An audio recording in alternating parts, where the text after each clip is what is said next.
Ganyan guys ang trabaho ng isang tireman. Yan. Kinikis-kis yan muna ng buffer para mawala po yung parang kumikintab dyan sa interior. Yan, lagyan po ng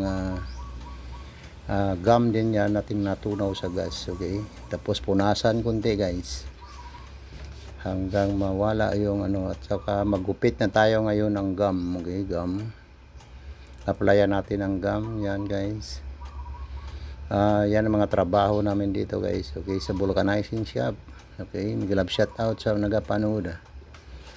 Yan po, at ginpress ko yan, tapos isalang na dyan sa timer machine. Yan ang po tinatawag na timer machine. I-plaster lang yan guys. Okay, para maipit po, maipit. Yan po, nilalagyan ko po ng ganyan ho, yung parang plate na stainless para hindi masyado masunog. Okay, yan po, i-press na yan. Okay, hanggang ma-press po. Okay, pag ma-press na po yan, i-on na yan dyan sa timer. May timer yan guys. Okay, timer nya is 3 minutes. Okay, hanggang 3 minutes lang siya.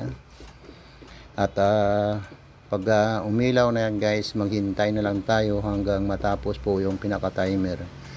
Yan, pinapakita dyan guys na yan, kumukulo yung tubig. Ibig sabihin yung pinaka ano niya ay ano na, yung umiinit na guys, umiinit na. Okay, yan, malapit na guys matapos yung pinaka 3 minutes. Okay, pag mag shut off na yung ilaw, ibig sabihin naka 3 minutes na yan siya. Okay, yan pinapakita na malapit na po matapos. Yan, nag shut off na siya guys. So pag mag shut off na siya, so kalasin na guys, kalasin. Okay,